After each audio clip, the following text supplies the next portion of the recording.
Magandang araw po sa ating lahat. Konting araw na lang, PNL Ina, and welcome back to our rationalization. This will be our last and final ratio for NP1 and I hope na makatulong ito sa ating lahat. Okay, let's start with the number 1. Carol is 15 months old, weight 8.5 kilograms, is not eating well, and is unable to breastfeed. She is not vomiting, has no convulsion, and not abnormally sleepy or difficult to awaken. Her temperature is 38.5 degrees Celsius. Use IMCI strategy.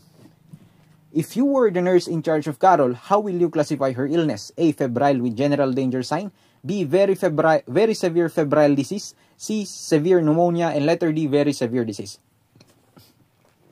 Sa situation, may nakita tayong isang danger sign which is unable to breastfeed. So, pag meron tayong nakitang danger sign, we will call it as very severe disease na tinatawag. Okay?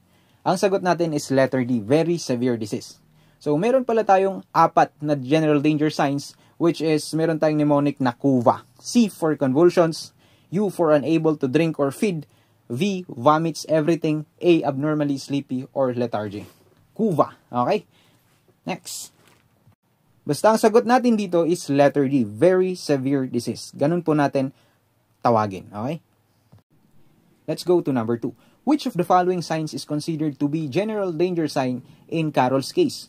A. No vomiting. B. Has no convulsion. C. Temperature of 38.5 degrees Celsius. D. Unable to breastfeed. So sa situation, makikita natin unable to breastfeed daw yung bata. And yung unable to breastfeed ba ay kabilang sa KUVA natin? Yes or no? Yes. So that's why our answer here is letter D, unable to breastfeed. Number 3. Which of the following signs is not included in the general danger signs? A. Vomits everything. Kabilang ba siya? Yes. Vomits everything. Kabilang siya sa general danger signs. And letter B. Unable to drink or breastfeed. Yes. Kabilang din. Letter C. Has or had convulsion. Of course. Kabilang din siya. Yung letter D. Not eating well. Hindi po siya kabilang sa danger sign kasi not eating well. At least kumakain pa din siya. Meron pa din siyang intake. Okay. Sagot. Our answer here is letter D. Number 4. Which of the following steps is not included in the IMCI strategy? Okay, so before that, meron tayong steps sa case management process which are assess and classify, identify treatment, treat the child, counsel the mother, and provide follow-up care. So, among the choices, saan dito ang hindi kabilang? Ang sagot is letter C, referral. Hindi po kabilang ang referral. So, yung letter A, identify the treatment, correct. Letter B, counsel and follow-up, yes. Letter D, assess and classify. And hindi lang kabilang dito is letter C, referral. So our answer here is letter C. Number 5. Which of the following signs should not be included in deciding that the child vomits everything? A. Child experience occasional vomiting. B. When offered fluids may not be able to drink. C. May be too weak to drink and eat at all. And letter D. Child is not able to keep anything down at all. What goes down comes back. So ang hindi lang kabilang dito, ang hindi lang included dito is yung letter A kasi child experiences occasional vomiting. Occasional lang naman. Ibig sabihin, hindi niya na ibavomit lahat. Okay? Sagot, letter A. Let's go to number 6. A 3-year-old child, 14 kg, has anemia with some palmar pallor and needs iron and mebendazole. The card shows he was not given mebendazole previously. As the nurse, you should give the child iron, folate, and mebendazole in what dosage? Okay, so, i-discuss muna natin paano ba i-classify ang anemia.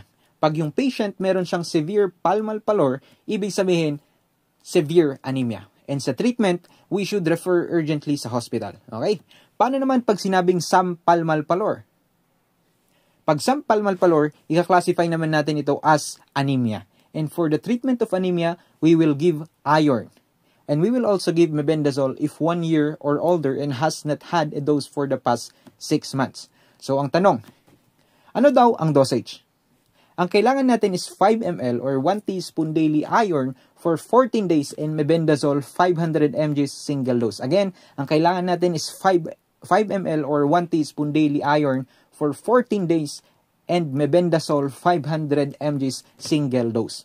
Okay? So, 14 days yung treatment, so kailangan natin ng follow-up pagkatapos ng treatment, kaya nakalagay din dyan, follow-up for 14 days pagkatapos ng treatment, okay? Paano pag nakita mo sa bata, there is no palmar pallor?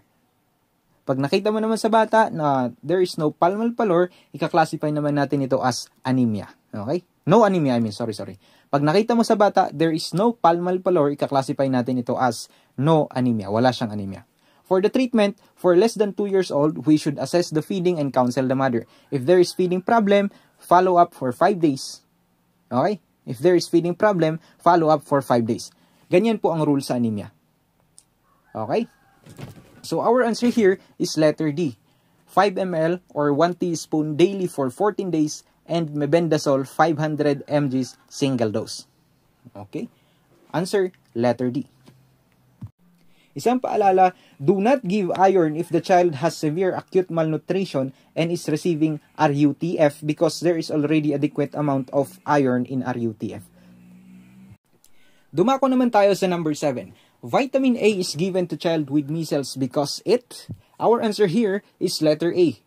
Vitamin A is given to child with measles because it resists the viral infection in the eyes, cell layers in the lungs, gastrointestinal tract, and mouth and throat. Okay? Vitamin A is not just vitamin for measles because vitamin A is ginagamit din natin ito for the treatment. Basta ang sagot natin dito is letter A. Okay? Vitamin A is to resist the viral infection in the eyes, cell layers in the lungs, gastrointestinal tract, mouth, and throat. Okay, so pag-usapan naman natin paano kinaklasify ang measles.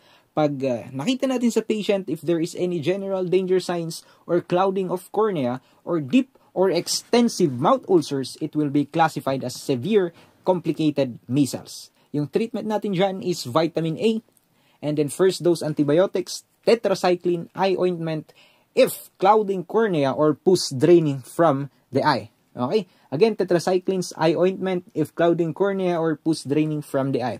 And then lastly, refer urgently to the hospital. What if there is pus draining from the eye or mouth ulcers? Okay, so it is also classified as measles with eye or mouth complications. Measles with eye or mouth complications pag there is pus draining from the eye or mouth ulcers. Ang treatment naman natin dyan is vitamin A, tetracycline eye ointment if pus draining from the eyes, gentian violet if mouth ulcers, and then follow up in 3 days. Paano naman pag yung classification niya is measles? Pag classification niya is measles, there is measles now or within last 3 months measles. Okay? And then yung treatment natin for measles is vitamin A. Okay? Ganyan po sa measles. Number 8. In giving chloroquine, you should A. Heavily guard the patient. B. Explain to the mother that she should watch her child carefully for 30 minutes after giving medicine. C. Explain to the mother that it should be given for 2 days only. Letter D. Instruct the mother to give the first dose at home. So, our answer here is letter B. Explain to the mother that she should watch her child carefully for 30 minutes after giving medicine. This is an essential safety precaution, especially with children, to ensure that the medicine is not vomited shortly after administration. Okay, mali po yung letter A because this is not a standard procedure for routine chloroquine administration. Intense guarding is only necessary in cases of suspected overdose or severe life-threatening reactions. Okay? Yung letter C naman, explain to the mother that it should be given for 2 days only. Mali. Mali agad. Mali agad kasi nakita natin yung only, diba? Joke. The duration of chloroquine treatment for malaria is typically 3-day regimen. So, mali ang ating letter C. Yung letter D naman, instruct the mother to give the first dose at home. Right or wrong? Wrong. For the initial dose, it is only often recommended for the healthcare provider to supervise the administration to monitor for immediate side effects and to ensure the correct dosage is given and tolerated. So, hindi po dapat ini-instruct yung mother to give the first dose at home. Kailangan, it is recommended for the healthcare provider to supervise the administration. Next, number 9. The child's symptoms are under the classification of severe dengue hemorrhagic fever of the IMCI strategy. Which of the following treatments should be done immediately? Ang sagot natin dito is letter B, give fluids or ORS and refer urgently to the hospital. Sa dengue, hindi naman namamatay ang tao sa virus kundi sa pagdudugo. So, kailangan magbigay ng oral fluids, and refer urgently to the hospital. Sagot, letter B. Next, number 10. A child needs urgent referral for mastoiditis. The following is a list treatments for all ear infections, ear problems in IMCI classification. Which among these pre-referral treatments should not be included? So negative answer ang hinahanap natin. Letter A, give the child the appropriate antibiotics for 5 days. Positive answer. Letter B, do not give any medications. This is the negative answer. So this is our answer. In letter C, give the child the first dose of antibiotics. Tama. In letter D, give first dose of paracetamol for pain. Okay, so sa mastoiditis, our medications here are ampicillin and gentamicin. Tandaan lang natin, Ampige. Okay, Ampige. Basta ang sagot natin dito for the negative answer is letter B. Do not give any medications. Instead, we should give medication. Number 11. The Integrated Management of Child Illnesses IMCI chart provides the necessary procedure when identifying the appropriate interventions to be done. However, the community health nurse should be aware that the following factors should be considered in utilizing the case management chart. A. Age of the child. B. Chief complaint. C. Danger signs. And letter D. Problem of the child. So meron tayong charts na kailangan. Merong chart for sick young infant, which is 0 to 2 months old. And meron ding chart na sinusunod for sick young child, age 2 months to 5 years old. Therefore, our answer here is letter A. We should consider the age of the child in utilizing the case management. Ang kailangan po natin is age of the child. Okay, therefore, our answer here is letter A. Next question. Number 12. In the IMCI classification tables, color yellow indicates that A child needs an appropriate antibiotic or other treatment. B. Child does not need specific medical treatment. C. Referral or admission is needed. And letter D. Chief complaint that needs an urgent attention. Ang sagot natin dito for the yellow classification is letter A. Child needs an appropriate antibiotic or other treatment. Okay? Yung letter B, child does not need specific medical treatment. This is color green. Okay? Yung letter C naman, referral or admission is needed. Kailangan ng admission is pink. Yung letter D naman, chief complaint that needs an urgent attention, pink din po ang kulay. Okay? So, para mas maliwanag, yung pink color, it indicates urgent hospital referral or admission. Yung yellow color, this indicates initiation of a specific outpatient treatment. Kaya, ang sagot natin is letter A. And then, yung green naman, this indicates supportive home care. Okay? Number 13. Karina, 5 months old, weighs 5.2 kilograms, temperature 38 degrees Celsius, is brought to the center. Her mother says she is not eating well, feels hot to touch, able to drink, no vomiting, no convulsions, and not lethargic, no cough. They live in a malaria risk area. Her fever started 2 days ago. She has no signs of measles, no stiff neck, or runny nose. So number 13, how will you classify Karina's illness? Ang sagot natin dito is letter B, malaria. So wala tayong nakitang any general danger signs. So ang sagot natin is letter B, malaria. Yung letter A, plain fever. Plain fever, masasabi mong plain fever if seen in no malaria risk and indicates no signs of severe disease. Okay? Masasabi mo lang na plain fever if seen in no malaria risk and indicates no signs of very severe disease.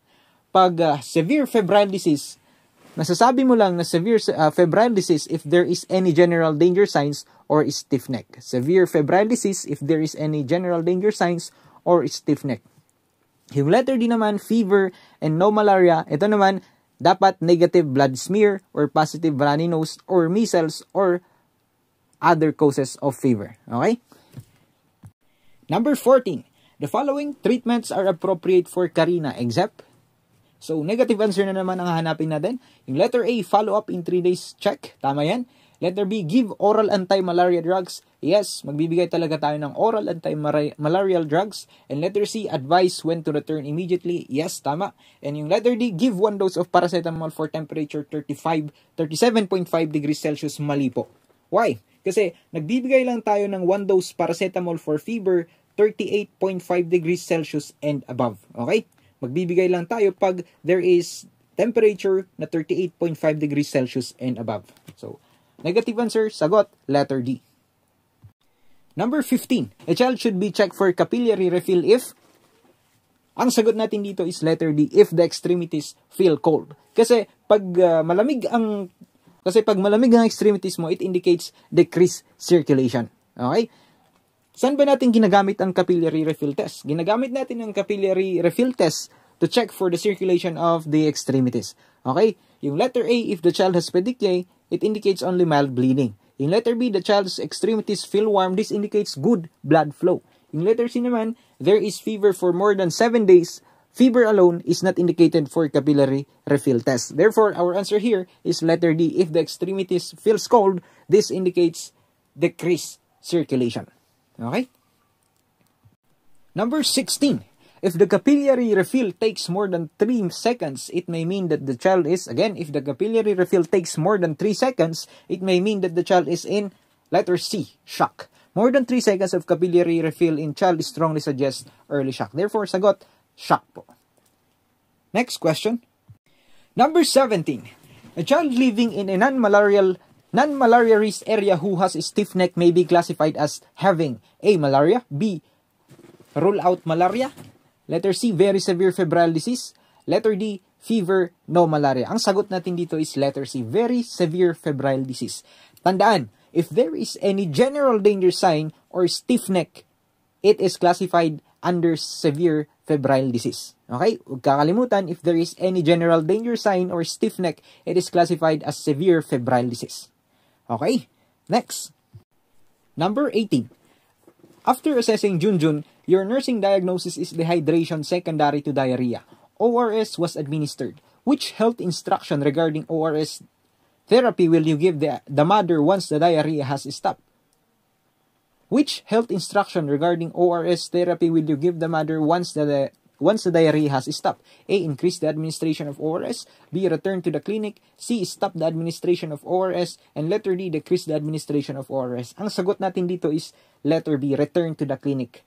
Para malaman ng healthcare provider at sabihin niya kung anong gagawin mo. You do not have the right to increase the administration, stop the administration, or decrease the administration of ORS. Dapat ipacheck mo muna, ibalik mo muna sa clinic para malaman mo kung ano ang sasabihin ng healthcare provider para sa gagawin mo. Okay? Next. Number 19. Which of the following is not true about home care for all sick infants? A. Blood in the stool is danger sign that needs to be reported. Yes, that's true. Letter B. Bring the infant to the clinic if he or she shows sign of difficulty of breathing. Yes, tama yan. Letter C. Breastfeed frequently day and night during sickness and health. Yes, tama. Yung letter D. Make sure the young infant stays cool at all time. This is wrong statement. Kasi make sure the young infant stays cool at all times, magkaka-hypothermia yung baby. Okay? Next question, number 20. Vitamins help fight various deficiencies which affect the eye. As a healthcare provider, you are aware that one of the following is a sign of vitamin A deficiency. One of the following is a sign of vitamin A deficiency, which is, our answer here is letter A, corneal clouding. Yung letter B, halo sign, this is makikita mo sa glaucoma. Yung letter C naman, fatigue, this is usually nakikita sa may anemia. Yung letter D naman, opaque lens, this is seen in a patient with cataract. Okay? Ang sagot natin dito, sign of vitamin A deficiency is letter A, corneal clouding. Next, number 21. Corazon brought her child to the clinic for palmar pallor suggestive of anemia. The doctor prescribed iron medications and it was only third day of taking such medication. Your next action would be to, our answer here is letter C. Instruct the mother to continue giving iron for 14 days. Again, letter C ang sagot natin, instruct the mother to continue giving iron for 14 days. Parang nabanggit ko na to kanina. Okay? And then after that, pagkatapos ng medication for 14 days, iron for 14 days, dapat follow up 14 days. Okay? Just after the treatment of iron for 14 days, dapat babalik siya for follow up. Sagot, letter C. Number 22. James is an 18-month-old child who has coughed for 7 days with no general danger signs, with temperature of 37.50 degrees Celsius and respiratory rate of 41 breaths per minute. How will you classify James' breathing? Ang sagot natin dito is letter B, fast breathing. 18 months. Biligon din na agad yung 18 months. Ibig sabihin, it is under 18, ibig sabihin yung 18 months between 12 to 60 months. Yung fast breathing sa 12 to 60 months, more than 40. Again, fast breathing for 12 to 60 months, more than 40 cycles per minute. Okay? Pag yung patient naman 2 months to 12 months, fast breathing sa kanila is 50 and above. Again, 2 to 12 months, 2 months to 12 months, fast breathing na kasi sa kanila is 50 and above. Pag 0 to 2 months naman, pag 0 to 2 months, 60 and above. Fast breathing na sa 0 to 2 months ang 60 cycles per minute and above.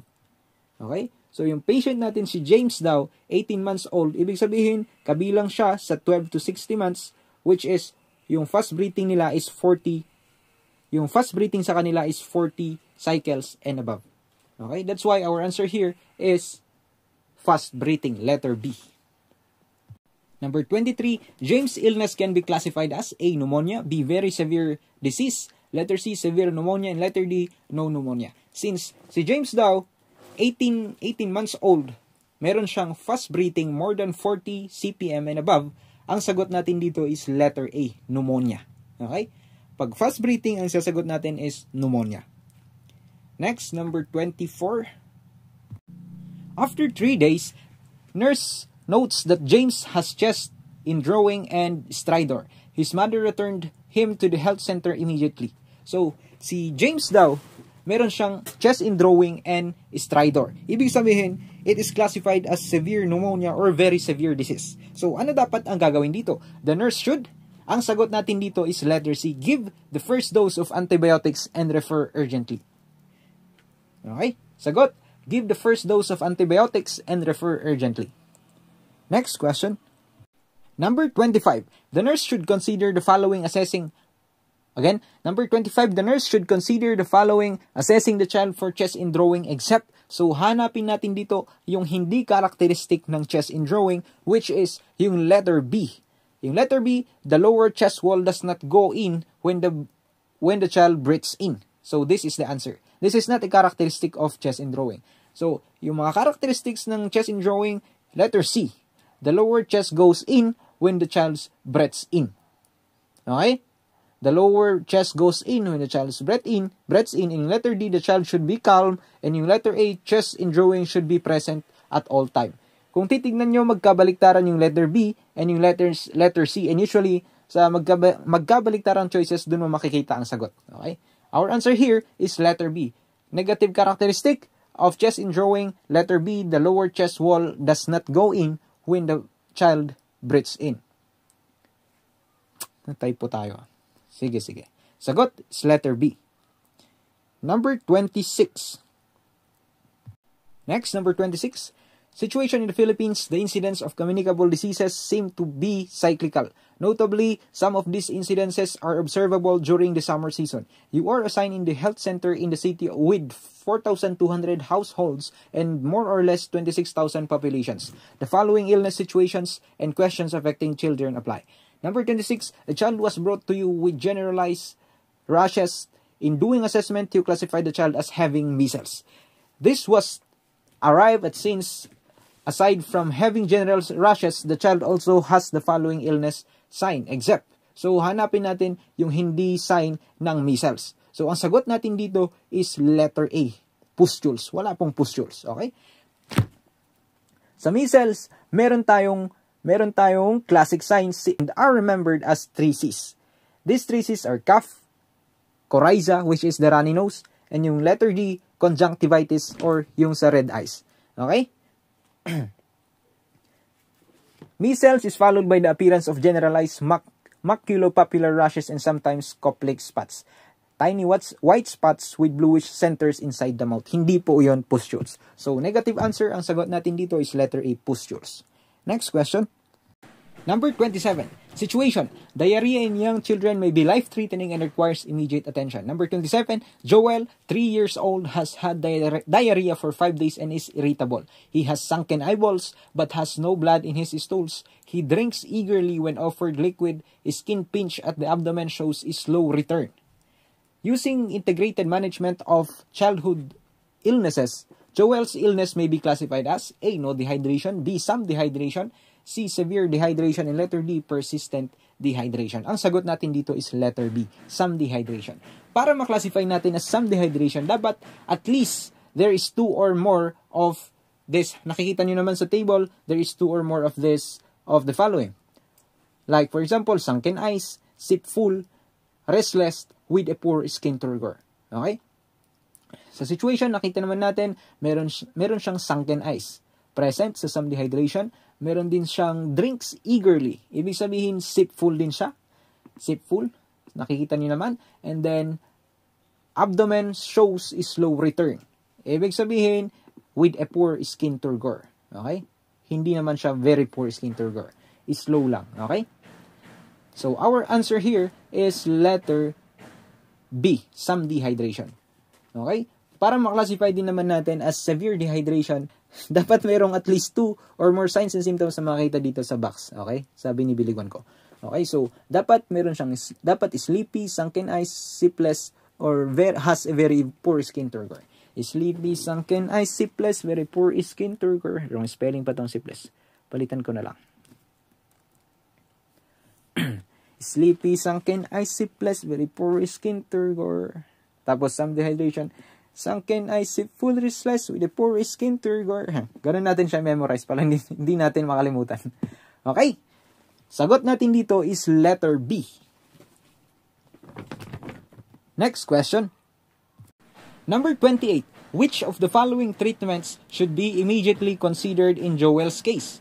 Ang isasagot natin dito is letter B. Give 900 to 1,400 ORS during the first 4 hours. So, paano natin i-compute yung mLs ng ORS na ibibigay natin? So, i-compute natin yung mL ng ORS na ibibigay natin using this formula. Okay.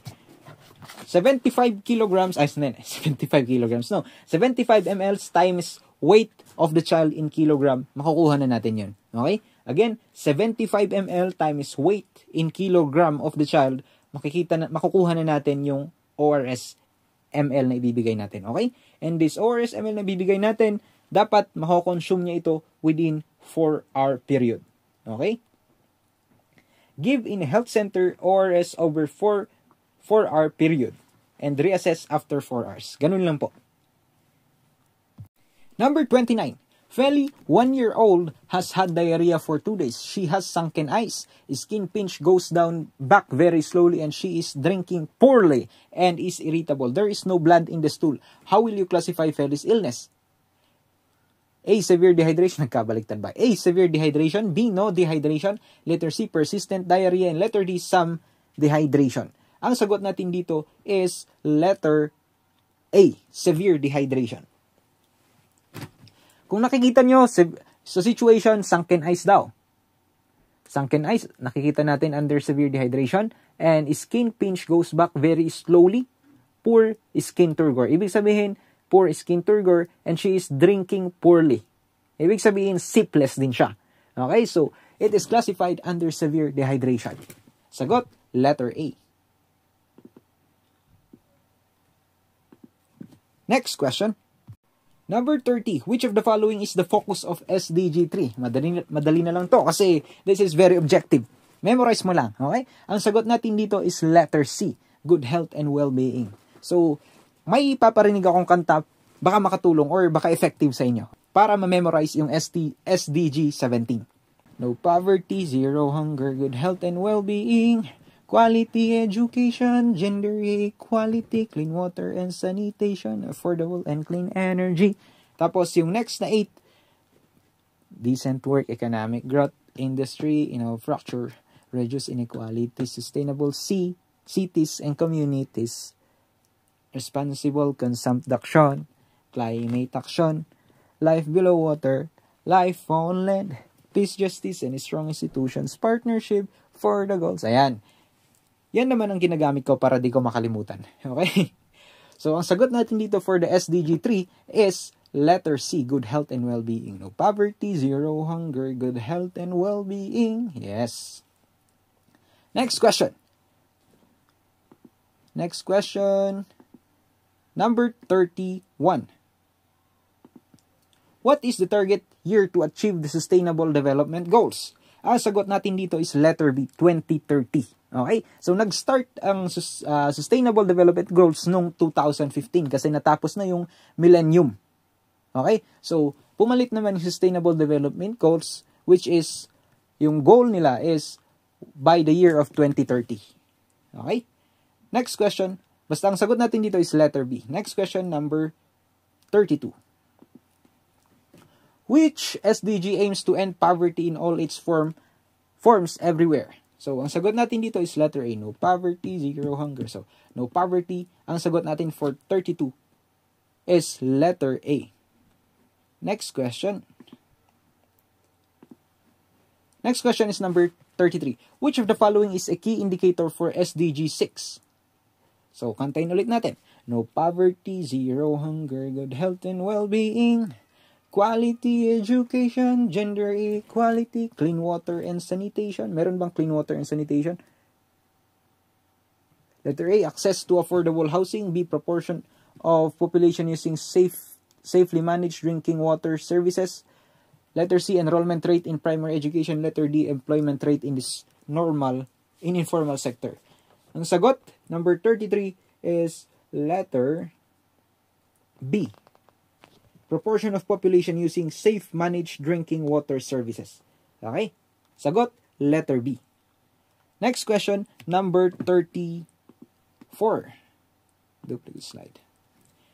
The zero hunger goal falls under which SDG? No poverty, zero hunger. Okay, so meron agad sagot, letter B, SDG 2. Next question, number 35. Number 35, which type of epidemiology focuses on describing the distribution of diseases by time, place, and person? Ang sagot natin dito is letter B, descriptive epidemiology. Pag describing the distribution of diseases by time, place, and person, ang sasagot natin is letter B, descriptive epidemiology. Okay? Next question, which of the following is the main goal of analytical epidemiology? Okay, so A, to determine the cause of disease. Letter B, to describe the occurrence of diseases. Letter C, to develop new treatments. Letter D, to monitor the health status of populations. Ang sagot naman natin dito is letter A, to determine the cause of a disease. Again, which of the following is the main goal of analytical epidemiology is to determine the cause of a disease? Sagot, letter A.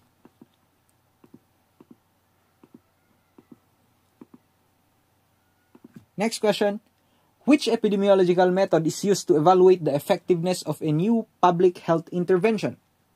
Ang sagot natin dito is letter D, randomized controlled trial. Again, which epidemiological method is used to evaluate the effectiveness of a new public health intervention? Ang sagot natin dito is randomized controlled trial. Ibig sabihin, this is experimental research. Next, number 39, which of the following is a characteristic of descriptive epidemiology? Descriptive epidemiology, ang sagot natin dito is letter B. For descriptive epidemiology, it describes the patterns of disease occurrence. Okay? Number 40, the dependency ratio in demography is used to assess. Again, the dependency ratio in demography is used to assess. Ang sagot natin dito is letter B, the ratio of economically active individuals to those who are dependent. Again, the dependency ratio in demography is used to assess the ratio of economically active individuals to those who are dependent. Number 41. According to the National Nutrition Survey, which macronutrient deficiency is linked to high rates of undernutrition in Filipino pregnant women? Again, according to the National Nutrition Survey, which macronutrient deficiency is linked to high rates of undernutrition in Filipino pregnant women? A, protein, B, fat, C, carbohydrates, and letter D, fiber. Ang sagot natin dito is protein. Micronutrient deficiency is linked to high rates of undernutrition in the Filipino pregnant women is protein, letter A. Dumako naman tayo sa number 42. Which of the following is a common consequence of protein energy malnutrition in children that can have long-term effects on growth and development? Which of the following is a common consequence of protein energy malnutrition in children that can have long-term effects on growth and development? Ang sagot natin dito is letter B, cognitive impairment. Again, sagot, letter B, cognitive impairment. Let's go to number 43.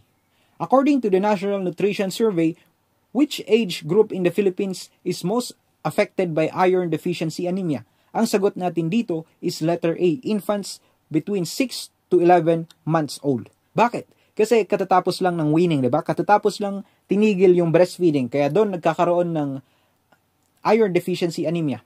So, yung after 6 months, eto na, magkakaroon na ng iron deficiency anemia. Most affected by iron deficiency anemia kasi katatapos lang nilang nag-breastfeed. Huwag niyong kakalimutan, infants between 6 to 11 months old. Number 44. Which government program aims to address iodine deficiency disorders in the Philippines? Again, which government program aims to address iodine deficiency disorders in the Philippines? Ang sagot natin dito is letter B, National Salt Iodization Program. Number 45.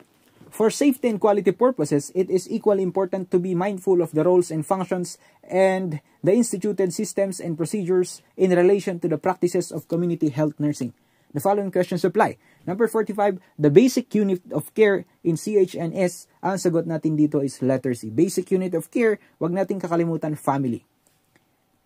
Next question. The most important role of a community health nurse is in... Mali yung tanong.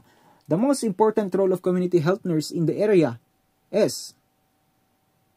Ang sagot natin dito is letter B, health education. Most important role, health education. Number 47. In community health work, you arm yourself. Okay. In community health work, you arm yourself with community health nursing concepts and principles. This serves as basis for safe and quality care for individual, families, population, or vulnerable groups and communities. Consider these situations. Number 47, as a community health nurse covering a cluster of barangays, your population coverage include the following. A, families in their homes. Check. Letter B, school population. Yes, tama. Kabilang siya sa community. Number 3, workers in the factories. Yes, kabilang din siya. And number 4, patients in the hospital. Ito lang yung mali. Hindi po kabilang yung patients sa hospital. Okay, so ang sagot natin dito is letter A, 1, 2, and 3. Number 48, you direct all your efforts toward optimum health of the whole population in the communities you serve. To ensure this, you are expected to select all that apply. A. 1. Receive the entry salary equivalent to salary grade 10 or according to your position as classification. Mali. Okay, mali. Mali yung number 1. Number 2, provide health services to individuals in the communities you serve. Tama. Number 3, provide health services to families in the communities you serve. Yes. Number 4, provide health services to population, especially vulnerable groups within the community you serve. Tama po. Ang sagot na natin dito is 2, 3, and 4. Except yung number 1. So, 2, 3, and 4, letter B. Number 49. When you assess the needs and plans health interventions for a group of people in a coordination with other health professionals, you are demonstrating which of the following features of community health nursing. Select all that apply. Number 1. Community health nursing involves interdisciplinary collaboration. Yes. Check. Number 2. Use of epidemiologic approach is part of nursing practice. Tama. Number 3, community health nursing helps ease health burdens of people at the community level. Yes, correct. Number 4, health statistics is a good indicator for healthcare performance among community health nurses. Tama. Okay, so ang sagot dito is letter B. All are correct. Number 50, Nurse Jen De Los Santos initiated the organizing of the Caring Frontiers Nursing Service Company in Leyte. This was envisioned to deliver healthcare in various nursing services through home healthcare services well within the scope of nursing practice. Question. Nurse Dana is one of the registry officials and acts as liaison between families and communities served by the company to actively engage on policy and social change that will support and promote family health in their province. Nurse Dana is performing what role? Of course, ang sagot natin dito is letter C. Client advocate. Next question, number 51. Formulating and implementing a supervisory plan, monitoring and evaluating beginning nurse practitioners' performance in the implementation of public health programs are what functions of a public health nurse? Ang sagot natin dito is letter A, trainer po. Trainer po yan, hindi supervisor. Okay? Next question, number 52.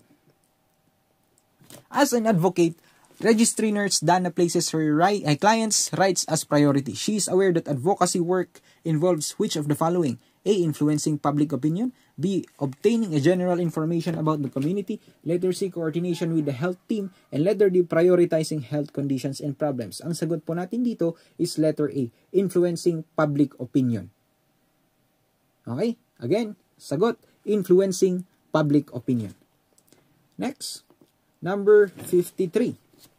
Situation. For safety and quality purposes, it is equally important to be mindful of the roles and functions and the instituted systems and procedures in relation to the practices of community health nursing. CHN. The following questions apply. The basic unit of care in the CHN is, ang sagot natin dito is letter A, community. Basic unit of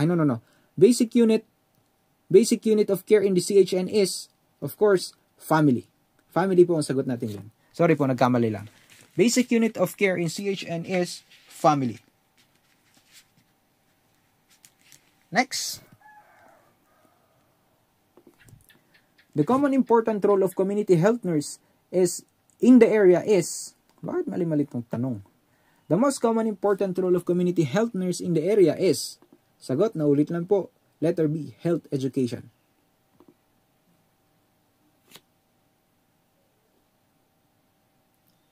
Number 55.